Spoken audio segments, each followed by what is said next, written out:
Texas.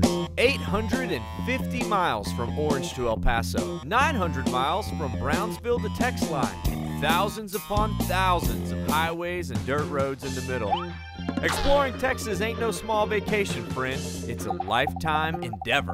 But what if you don't have years, but just one single day? Well, that's where we come in. From the well-known landmarks to the completely obscure dives and hideaways, and all within a day's reach. So let's hit the road. I'm Chet Garner, and this is the Daytripper.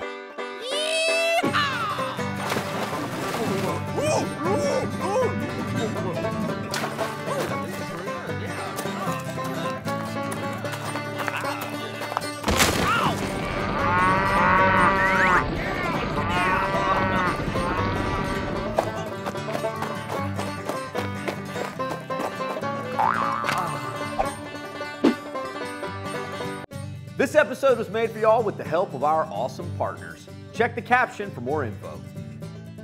Today we're headed to a town you've likely passed through countless times but never stopped.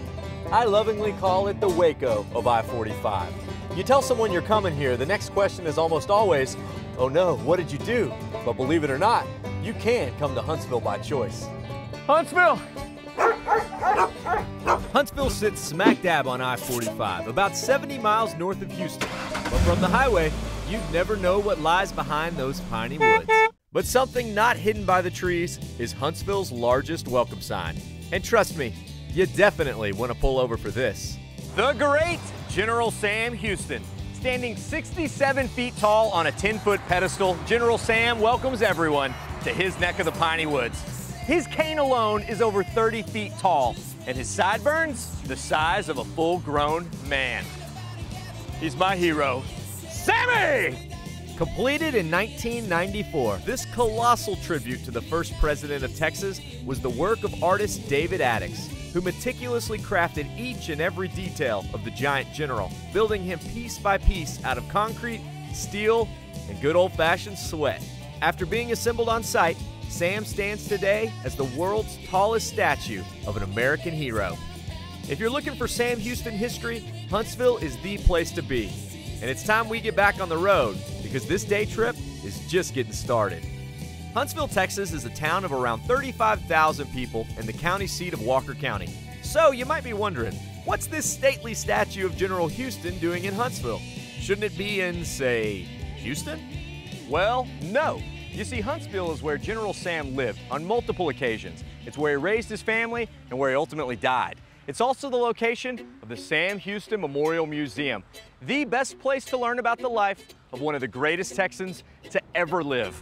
You think you know Sam Houston, right? Hero of the Texas Revolution. Rode a horse into the San Jacinto battle and whipped the Mexican army in just 18 minutes. True, but that was just one afternoon. Okay, so this is Judy Ruth, who is a historical interpreter for the Sam Houston Memorial Museum. This place is pretty stunning from the outside, but like you get in, you realize there's a lot here. There is a lot. He was such a remarkable man. The museum starts with a young Sam Houston, living in Tennessee, who dropped out of school to live with the Cherokee Indians.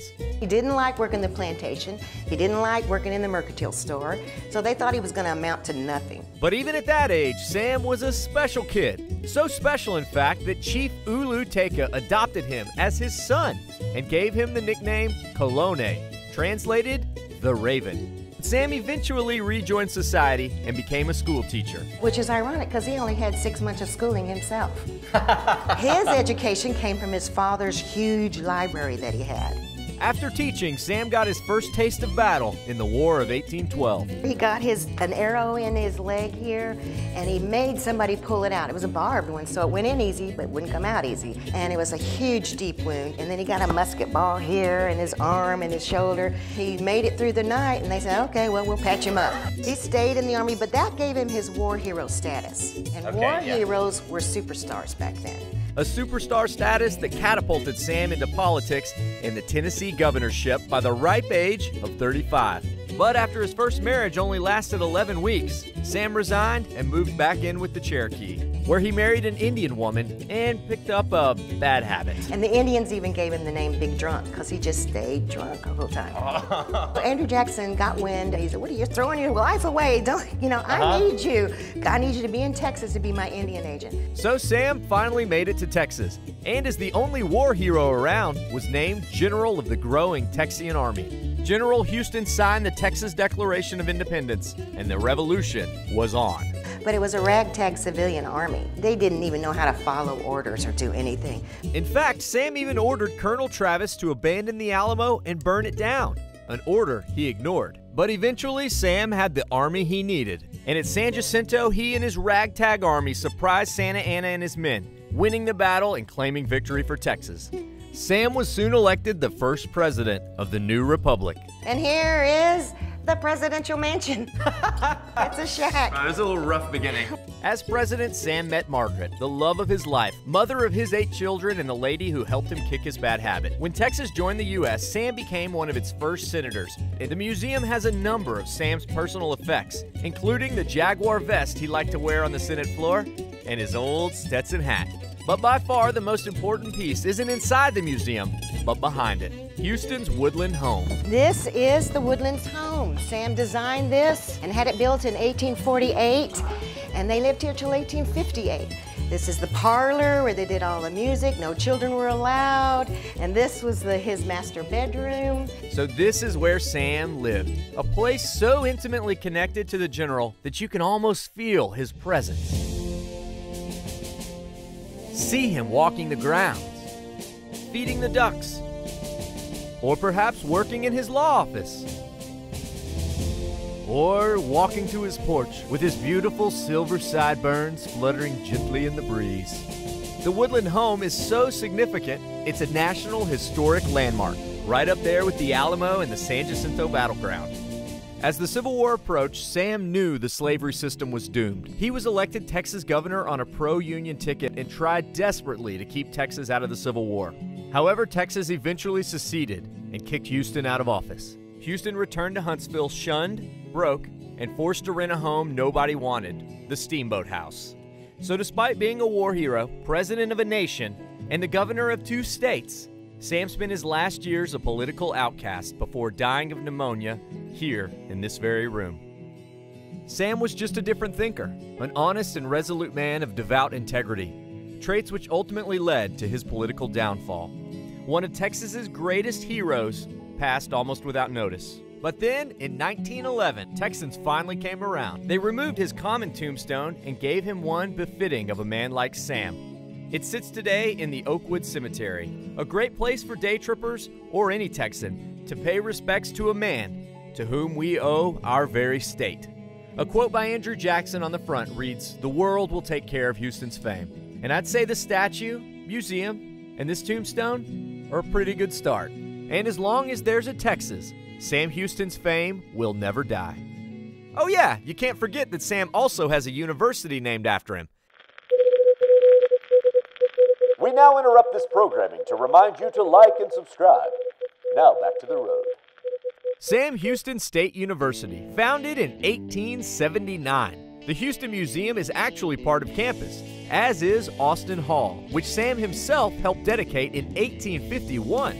While Austin Hall stands strong today, the same can't be said for Old Main, the university's most elaborate building until it burnt down in the 1980s. The site is now marked with a pit and pieces of the building's old foundation. It is a bit sad, I suppose, but it makes for one very cool amphitheater.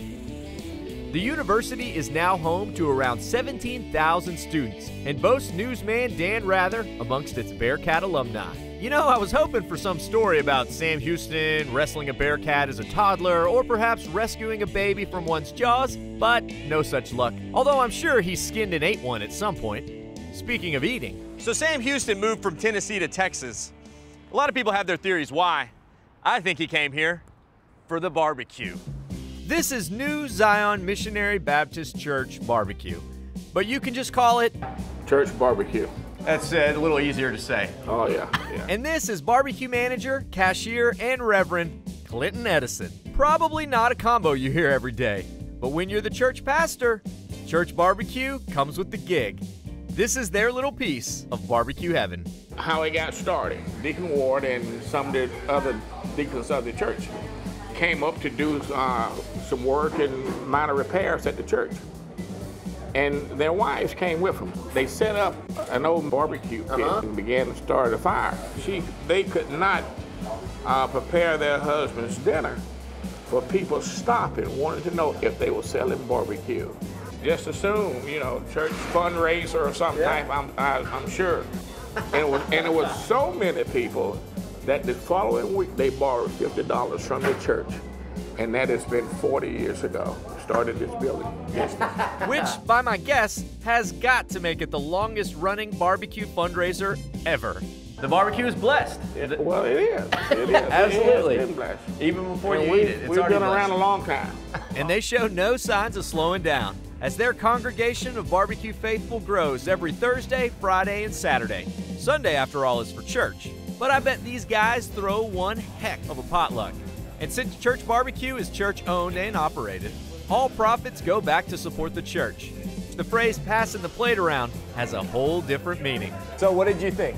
I gotta tell you, it's some of the best brisket I've ever had. Yeah. Was it worth the trip? Oh yeah, absolutely. Some of the most tender barbecue I've ever eaten. What do you think about the barbecue? It's pretty fantastic. I liked it a lot. It had a good spice in the sauce and a nice pepper on the beans and everything. And It looks like some carnage happened on your plate. well, probably gonna have to take a nap. Woohoo! Praise the Lord and pass the cue. Time to eat. This is a big old plate of barbecue on a big old plate. I got ribs, sausage, brisket. Some people have different opinions on sauce. Well, New Zion has their own. It goes on everything. A lot of it. All over everything. It's going to get messy. You can't not get messy. It's impossible. So don't even try. Just give up. Really well-seasoned pork sausage. The brisket is basically chopped beef without being chopped beef. I mean, it turns into brisket crumbles. That is good. I kind of feel like I'm part of the family. It's like I came here for sort of an after-church potluck and here eating with the congregation. Praise the Lord, this is good barbecue. Now, besides Sam Houston and Church Barbecue, Huntsville is known quite well for other things. Well, one other thing in particular. So pay close attention, because this story will captivate you. And while we came to Huntsville under our own free will, many others in town aren't as fortunate. Since 1848, Huntsville, Texas has been home to the Texas prison system and was home to the very first state penitentiary. This is the Walls Unit, built in 1848 and still in operation today, only blocks from Huntsville's center. It's a place where freedom and captivity are separated only by a 3-foot brick wall. The prison isn't open to the public, and while I do love this show, I'm not about to do anything deserving of a private tour, so to speak. Luckily, down the road, there's the Texas Prison Museum, which is as close as I'm ever hoping to get to being inside of the walls. But just the man to give us a glimpse, museum director and former warden, Jim Willett. Chet, one of the things we've got here is a really neat model of the Walls Unit. Now, this model is about 35 years old, and it was made by inmates. Oh, wow. I worked at the Walls for several years, and I can guarantee you that this thing is really accurate. It's a lot of detail, Yes. but I guess those guys have a lot of time to kill, so they can get it right. Yeah. But let's talk about where they live, where the inmates actually live. This section here, there's a 60-bed dorm in the bottom of that building where 60 inmates live. Really? Yeah. And the other places they live are in these two buildings, and they live in West Building. West Building is the newest building in this prison, and it opened in 1958. So there's getting to be a lot of age on it. That big white building is a hospital. That's their dining room. And they recreate in the courtyard right in front of it? Yeah, they recreate in this area here. Okay. Today, the Walls houses 1,700 inmates who work primarily as auto mechanics in the prison system's main garage. Which inmates get assigned in Walls? Well, the Walls Unit is made up mostly of men who have been locked up most of their adult lives, but they are not troublemakers. While this unit is great for keeping people inside, as a warden, if you can keep your ladders locked up, you can keep the inmates inside. That's about But it is very poorly laid out security-wise, and if you've got, say, 500 inmates out here and they decide to cause a problem, you've got a problem because there's no way to control them. It's open, they can run anywhere. So you have to have people here who are pretty much going to go by the rules. Another interesting fact about the Walls Unit, is that since 1924, it has housed the Texas execution chambers. The inmates have always and still are executed at the walls. Okay, and where does that happen? That happens in this little L-shaped building right here. Okay. This long section of it right here is a cell block. Death chamber is right here. Over in this area is where the witnesses stand. And in the very corner back in here is the room where the executioner operates out of. This model is the closest look I ever hoped to get of the Walls unit, but the museum has plenty more to look at. The Prison Museum is an incredibly well-done and interesting diversion into the world behind bars. Viewed from many perspectives, the inmates, the corrections officers, and the actual victims. There are remnants of the old days of the prison rodeo. Handmade prison furniture. These guys were talented. And handmade knickknacks. Prisonopoly, anyone? There's also prison contraband and confiscated weapons. Like, for instance, these guns, which look normal, right? Except for the fact that they're made of wood. Yep, there have been some elaborate escape attempts here in Huntsville, but no museum artifact is as real or as sobering as Old Sparky, Texas's only electric chair, used from 1924 to 1964. During those years, 361 men did what prisoners called riding the thunderbolt. That is, until the electric chair was declared unconstitutional. You might expect a place like this to be sort of dark and depressing, but it's not. It's an educational place that breaks through the mystique of prison and makes it seem more real than ever, making it crystal clear that prison is a place I don't ever want to find myself. They have this mock cell to where you can get in here and really see the dimensions. I would hate to be locked up in a thing like this. Wow, it is tight. Hey, wait. Although the crew might like to see me there. The show. Get out of here. What? How'd you get out? I'm calling the warden.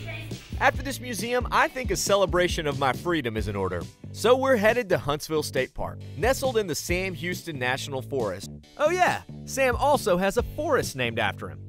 Huntsville State Park is a place of towering pine trees surrounding the picturesque Lake Raven. Of course, named after General Sam's Cherokee nickname. The calm waters of Lake Raven make it an ideal place for swimming, fishing, and just clearing your head. And while I don't know for fact, I'm pretty sure there are no climbing trees behind bars, or places like Huntsville State Park at all. And if you're looking for an incentive to stay clean, Huntsville State Park is perfect. And of course, humans aren't the only ones enjoying the park. This is East Texas after all, meaning plenty of wildlife and gators. So we took Chickapin Trail to the back side of the park, and this is called Alligator Branch, and I don't see any alligators, but you can tell they've been here. You can see these circles that they've bedded down where the grass is sort of smashed to make nests. So I think if we waited here long enough, we'd probably have a gator come out eventually, but you know how we go. We don't have time to do that. It's pretty cool though. Well, it seems the gators are a bit quiet today, which is fine by me, because I feel like a swim. While refreshing, East Texas swimming holes aren't exactly blue. But in Texas and on the Daytripper, you must always expect the unexpected. And if you find a place called Blue Lagoon nestled in the piney woods, it's either 1, an ironic joke, or 2, way too good to miss. How is this for unexpected? All right, I'm sorry. So here with Phil Riggs from the Blue Lagoon in Huntsville. This place is incredible. It's blue. Thanks, Chet. I mean, it is pretty amazing to find a place like this in the middle of East Texas where you can see more than like 3 feet in front of your face. So how'd you do it? Well, not many people know about this place, Chet, but years ago they mined this place for rock. And there's rumors that some of this rock was used in Galveston to help build the seawall. Don't know if it's true or not. Right, that's cool. Some of the stories. Legend. Yeah. So what makes it blue? Well, there's a chemical reaction. There's limestone here, and it's just groundwater. It doesn't allow oxygen to be in the water, so it keeps it slightly acidic, and it doesn't allow any aquatic life to live here. That's cool. Well, I'm ready to get in the water. Let's go if diving. You are. Yeah. All right. The Blue Lagoon is primarily a scuba diving park, but if capacity allows, swimmers can get in too. Just call ahead, or let the Blue Lagoon certify you in just 1 weekend. Luckily, I am certified, and the Blue Lagoon rented me everything I need. Time to descend into the depths of the Blue Lagoon. Yep, it's still blue underneath. The Blue Lagoon is a fascinating underwater world of turquoise water, rocks, but not a fish in sight. So if Shark Week has you scared out of your swimsuit about scuba diving, have no fear of the Blue Lagoon. The absence of aquatic life doesn't mean there isn't anything to look at. There's even a sunken wooden ship or two to explore. It's really all just about having fun and enjoying the sheer fact that yes, you can breathe underwater. With days like this ripe for the taking, I can't imagine spending a single one behind bars. I mean, what would I do? What would I eat? Which has me thinking, what would I request if it were my last meal on Earth? How about a delicious, juicy steak? But why wait to live when you're waiting to die? So I'm heading to the Homestead. It gets its name because it sits literally on Houston's old Homestead. It's one of those one-of-a-kind kind of places. But believe it or not, the building itself is even more interesting than the land it sits on. This is owner and chef John Eschenfelder. These are the oldest occupied structures in all of Walker County. And given all the history there is in Walker County, and Huntsville in particular, I trust you all saw a lot of that. Yeah. That's right. That's really significant. So the main dining room, how old is that? Built in the 1830s. Then it was added on in 1835. It was actually a pretty grand home for its day. We have made a point to keep them as rustic as possible and still be functional for us. It's not every day you get to eat in a Texas Revolution-era log cabin, which today makes for one of the most unique dining rooms in Texas. But let's be honest, we didn't come here just to look at the walls. Tell me about your food, because it just looks amazing coming off the line. We are very proud of what we do from a culinary standpoint, and in every respect. I came up in Dallas. I spent most of my career in Dallas, in downtown, sometimes 70 stories high, sometimes underground. Our food is American cuisine, regional. We like to feature local ingredients and the local feel whenever and as much as possible. But at the same time, we like to travel and we like to have fun. So much of what we do as chefs is from inspiration. You're inspired by one thing or another. There's innovativeness, there's creativity, of course, and there's this level of integrity that I'm so proud of. And I bet it tastes really good. Oh, yeah. First and foremost. Yeah, right. Well, go out there and let me cook you some dinner. Hey, that's a deal. It's a good thing John is a man who lives up to his word. So I decided my final meal on Earth would definitely have more than one course. So for the appetizer, John recommended his shrimp toast. It's shrimp with cheddar cheese, some green onions in there. This is the way to kick off a meal. But what about that steak? So I've had stuffed shrimp, I've had stuffed flounder, but I've never had stuffed steak. Tenderloin that's stuffed with mozzarella, topped with portobello mushrooms. I don't know if this is the main course or if it should just be the centerpiece. This is a work of art that I'm gonna eat the whole thing of. Edible art. I could eat this steak with a spoon. No doubt. This is one of the most tender steaks I've ever had. If this was my last meal on Earth, I would die a happy man. I guarantee. You know, you don't expect fine dining in an 1830s log cabin, and you definitely don't expect something that looks like this. House banana shortcake covered in fresh berries with a dollop of ice cream in the middle. Kind of at a loss for words. Oh, that is so good.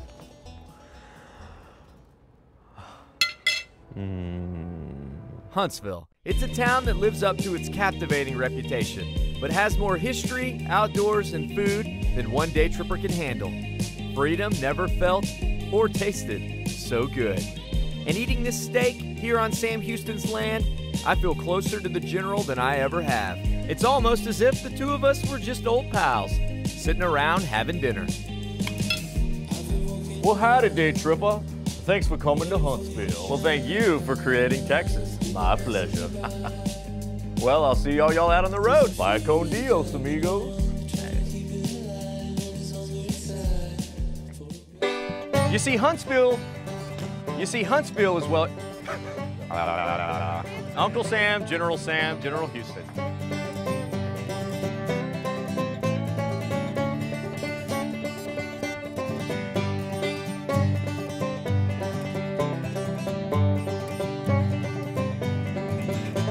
Gentlemen, the hour is upon us. We must take the courage of 1,000 men as we march forward into battle. Now, why are you retreating? This is the hour we were created for. They taunt me with their quacks. No, no, you stupid angry birds. Knock over that pig. Ah, Davy Crockett. Well, hello, old coonskin. No, no, you did not leave a coonskin hat at my house, I promise.